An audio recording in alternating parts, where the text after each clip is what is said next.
El Sur, de Jorge Luis Borges. El hombre que desembarcó en Buenos Aires en 1871 se llamaba Johannes Dallmann y era pastor de la iglesia evangélica. En 1939, uno de sus nietos, Juan Dallmann, era secretario de una biblioteca municipal en la calle Córdoba y se sentía hondamente argentino. Su abuelo materno había sido aquel Francisco Flores, del 2 de Infantería de Línea, que murió en la frontera de Buenos Aires, lanceado por indios de Catriel. En la discordia de sus dos linajes, Juan Dallmann, tal vez a impulso de la sangre germánica, eligió el de ese antepasado romántico, o de muerte romántica. Un estuche con el daguerrotipo de un hombre inexpresivo y barbado, una vieja espada, la dicha y coraje de ciertas músicas, el hábito de estrofas de Martín Fierro, los años, el desgano y la soledad fomentaron ese criollismo algo voluntario, pero nunca ostentoso. A costa de algunas privaciones, Dallmann había logrado salvar el casco de una estancia en el sur, que fue de los Flores. Una de las costumbres de su memoria era la imagen de los eucaliptos balsámicos y de la larga casa rosada, que alguna vez fue carmesí. Las tareas y acaso la indolencia lo retenían en la ciudad. Verano tras verano se contentaba con la idea abstracta de posesión y con la certidumbre de que su casa estaba esperándolo en un sitio preciso de la llanura. En los últimos días de 1939, algo le aconteció. Ciego a culpas, el destino puede ser despiadado con las mínimas distracciones. Dallmann había conseguido, esa tarde, un ejemplar descabalado de Las Mil y Una Noches, de Weil. Ávido de examinar ese hallazgo, no esperó que bajara el ascensor y subió con apuro las escaleras. Algo en la oscuridad le rozó la frente. ¿Un murciélago? ¿Un pájaro? En la cara de la mujer que le abrió la puerta, vio grabado el horror, y la mano que se pasó por la frente salió roja de sangre. La arista de un batiente recién pintado que alguien se olvidó de cerrar le habría hecho esa herida. Dallmann logró dormir, pero a la madrugada estaba despierto y desde aquella hora el sabor de todas las cosas fue atroz. La fiebre lo gastó y las ilustraciones de Las Mil y Una Noches sirvieron para decorar pesadillas. Amigos y parientes lo visitaban y con exagerada sonrisa le repetían que lo hallaban muy bien. Dallmann los oía con una especie de débil estupor y le maravillaba que no supieran que estaba en el infierno. 8 días pasaron, como 8 siglos. Una tarde, el médico habitual se presentó con un médico nuevo y lo condujeron a un sanatorio de la calle Ecuador, porque era indispensable sacarle una radiografía. Dallmann, en el coche de plaza que los llevó, pensó que en una habitación que no fuera la suya podría, al fin, dormir. Se sintió feliz y conversador. En cuanto llegó, lo desvistieron, le raparon la cabeza, lo sujetaron con metales a una camilla, lo iluminaron hasta la ceguera y el vértigo, lo auscultaron y un hombre enmascarado le clavó una aguja en el brazo. Se despertó con náuseas, vendado, en una celda que tenía algo de pozo, y en los días y noches que siguieron a la operación pudo entender que apenas había estado, hasta entonces, en un arrabal del infierno. El hielo no dejaba en su boca el menor rastro de frescura. En esos días, Dalman minuciosamente se odió su identidad, sus necesidades corporales, su humillación, la barba que le erizaba la cara. Sufrió con estoicismo las curaciones, que eran muy dolorosas, pero cuando el cirujano le dijo que había estado a punto de morir de una septicemia, Dalman se echó a llorar, condolido de su destino. Las miserias físicas y la incesante previsión de las malas noches no le habían dejado pensar en algo tan abstracto como la muerte. Otro día, el cirujano le dijo que estaba reponiéndose y que, muy pronto, podría ir a convalecer a la estancia. Increíblemente, el día prometido llegó. A la realidad le gustan las simetrías y los leves anacronismos. Dalman había llegado al sanatorio en un coche de plaza, y ahora un coche de plaza lo llevaba a Constitución. La primera frescura del otoño, después de la opresión del verano, era como un símbolo natural de su destino rescatado de la muerte y la fiebre. La ciudad, a las 7 de la mañana, no había perdido ese aire de casa vieja que le infunde la noche.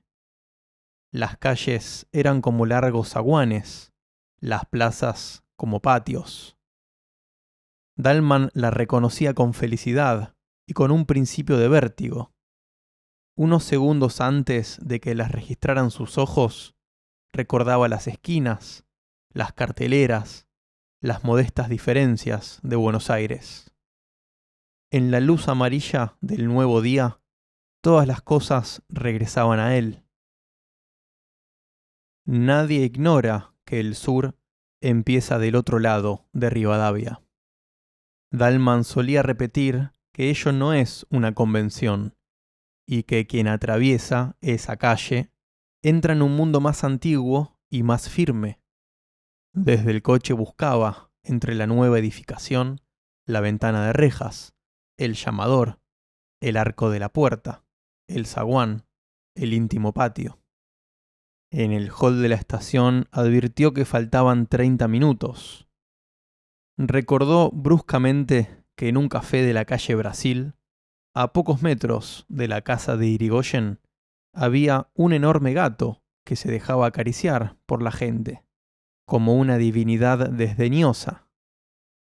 Entró. Ahí estaba el gato, dormido. Pidió una taza de café, la endulzó lentamente, la probó. Ese placer le había sido vedado en la clínica. Y pensó, mientras alisaba el negro pelaje, que aquel contacto era ilusorio y que estaban como separados por un cristal, porque el hombre vive en el tiempo, en la sucesión, y el mágico animal en la actualidad, en la eternidad del instante. A lo largo del penúltimo andén, el tren esperaba. Dalman recorrió los vagones y dio con uno casi vacío. Acomodó en la red la valija.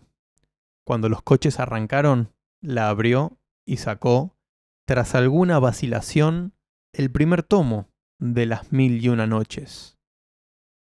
Viajar con este libro, tan vinculado a la historia de su desdicha, era una afirmación de que esa desdicha había sido anulada, y un desafío alegre y secreto a las frustradas fuerzas del mal. A los lados del tren, la ciudad se desgarraba en suburbios. Esta visión y luego la de jardines y quintas demoraron el principio de la lectura. La verdad es que Dalman leyó poco.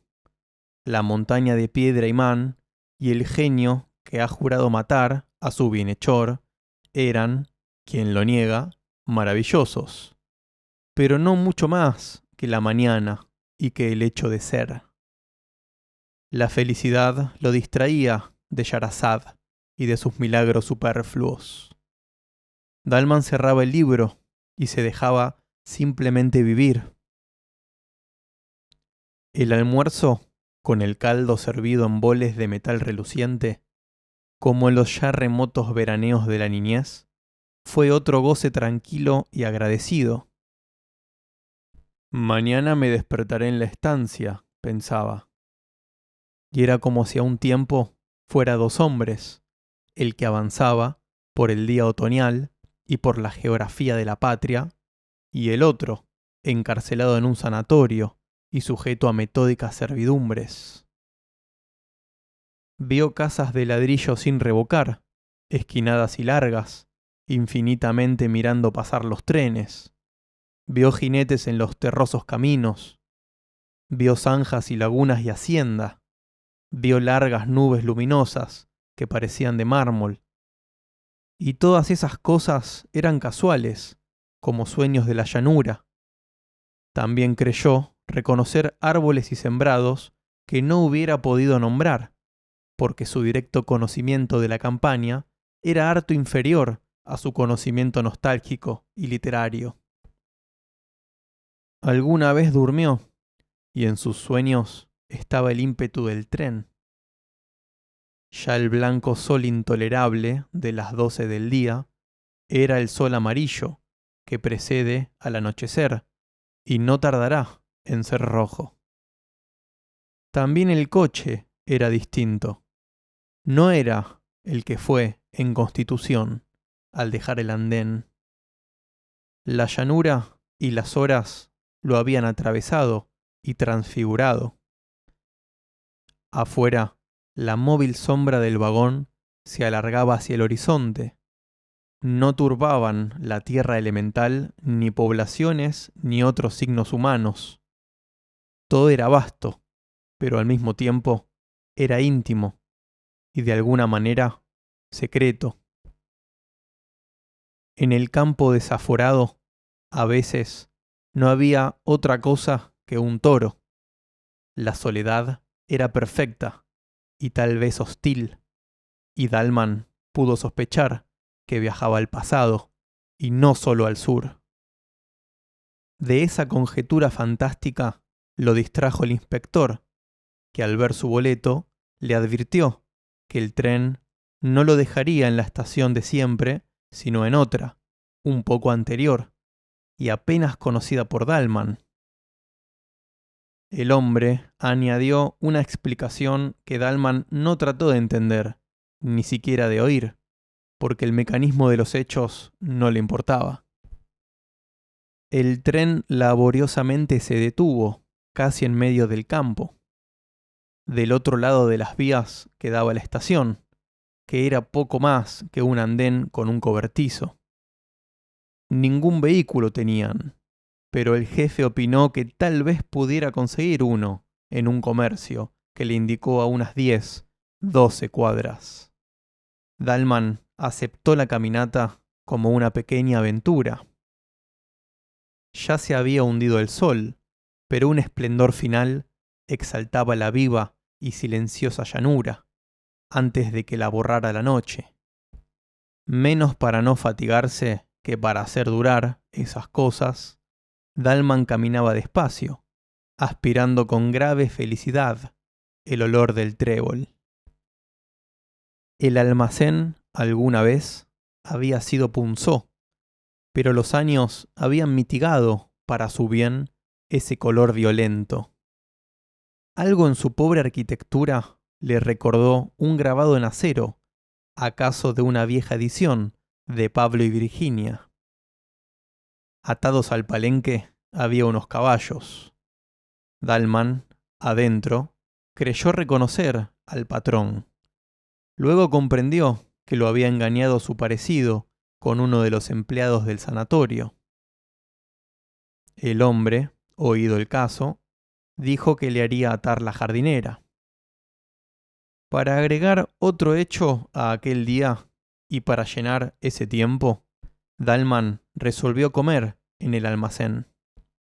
En una mesa comían y bebían ruidosamente unos muchachones, en los que Dalman al principio no se fijó. En el suelo Apoyado en el mostrador, se acurrucaba, inmóvil como una cosa, un hombre muy viejo. Los muchos años lo habían reducido y pulido como las aguas a una piedra o las generaciones de los hombres a una sentencia. Era oscuro, chico y reseco, y estaba como fuera del tiempo, en una eternidad. Dalman registró con satisfacción la vincha, el poncho de bayeta, el largo chiripá y la bota de potro, y se dijo, rememorando inútiles discusiones con gente de los partidos del norte, o con entrerrianos, que gauchos de esos ya no quedan más que en el sur. Dalman se acomodó junto a la ventana. La oscuridad fue quedándose con el campo, pero su olor y sus rumores aún le llegaban entre los barrotes de hierro. El patrón le trajo sardinas y después carne asada. Dalman las empujó con unos vasos de vino tinto. Ocioso, paladeaba el áspero sabor y dejaba errar la mirada por el local, ya un poco soñolienta. La lámpara de querosén prendía de uno de los tirantes. Los parroquianos de la otra mesa eran 3. 2 parecían peones de chacra. Otro, de rasgos achinados y torpes, bebía con el chambergo puesto. Dalman, de pronto, sintió un leve roce en la cara. Junto al vaso ordinario de vidrio turbio, sobre una de las rayas del mantel, había una bolita de miga. Eso era todo, pero alguien se la había tirado. Los de la otra mesa parecían ajenos a él. Dalman, perplejo, decidió que nada había ocurrido y abrió el volumen de Las 1001 noches, como para tapar la realidad. Otra bolita lo alcanzó a los pocos minutos, y esta vez los peones se rieron. Dalman se dijo que no estaba asustado, pero que sería un disparate para él, un convaleciente, se dejara arrastrar por desconocidos a una pelea confusa. Resolvió salir. Ya estaba de pie cuando el patrón se le acercó y lo exhortó con voz alarmada. «Señor Dalman, no les haga caso a esos mozos, que están medio alegres», le dijo. Dalman no se extrañó de que el otro, ahora, lo conociera, pero sintió que estas palabras conciliadoras agravaban, de hecho, la situación. Antes, la provocación de los peones era una cara accidental, casi a nadie. Ahora iba contra él y contra su nombre, y lo sabrían los vecinos.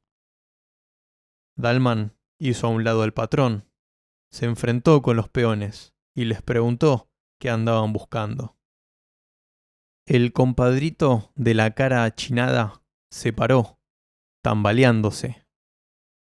A un paso de Juan Dalman lo injurió a gritos, como si estuviera muy lejos. Jugaba a exagerar su borrachera, y esa exageración era otra ferocidad y una burla. Entre malas palabras y obscenidades, tiró al aire un largo cuchillo. Lo siguió con los ojos, lo barajó e invitó a Dalman a pelear. Lo barajó e invitó a Dalman a pelear. El patrón objetó con trémula voz que Dalman estaba desarmado. En ese punto, algo imprevisible ocurrió. Desde un rincón, el viejo gaucho estático, en el que Dalman vio una cifra del sur que era suyo, le tiró una daga desnuda que vino a caer a sus pies. Era como si el sur hubiera resuelto que Dalman aceptara el duelo. Dalman se inclinó a recoger la daga y sintió 2 cosas. La primera, que ese acto casi instintivo lo comprometía a pelear. La segunda, que el arma, en su mano torpe, no serviría para defenderlo. sino para justificar que lo mataran.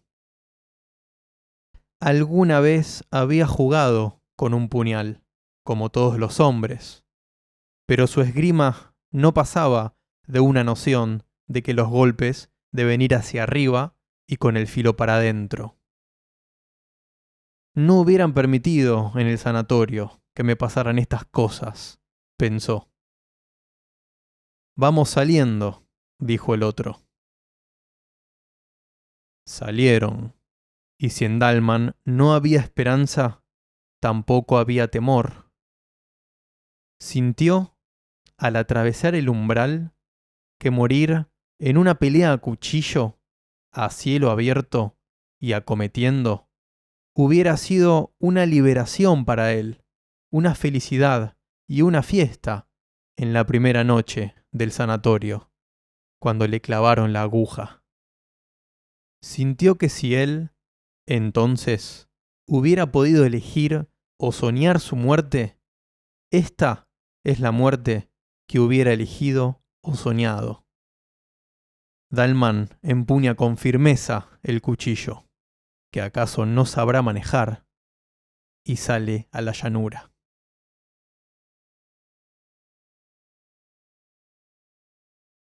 Eso fue El Sur, de Jorge Luis Borges. A continuación, un breve y humilde análisis personal del cuento leído. A Borges le gustaba este relato. Estaba orgulloso de él. En el prólogo de Artificios, incluso, menciona que es su mejor cuento. El Sur es un retrato cargado de cultura argentina. En el protagonista se ve reflejada la identidad del país. Un hombre descendiente de criollos e inmigrantes que adopta con cariño su identidad americana. Nos relata cómo el tiempo parece fluir más lento al sur del puerto. Al alejarnos de la ciudad hacia el sur, nos sumergimos en la vieja esencia argentina: campo, gauchos y viejas costumbres. El protagonista pasó por momentos difíciles, estuvo cerca de morir enfermo, pero en su recuperación resuelve inmediatamente trasladarse al sur, un lugar al que quería volver hace tiempo. En el viaje reconoce su amor por esa tierra, por esos paisajes. Se siente vivo otra vez. El hombre, que era bibliotecario, deja la lectura para apreciar su entorno, para vivir. En el sur encuentra otra situación de muerte, pero esta vez el destino lo complace, porque, de morir, lo hará con dignidad, de pie, luchando.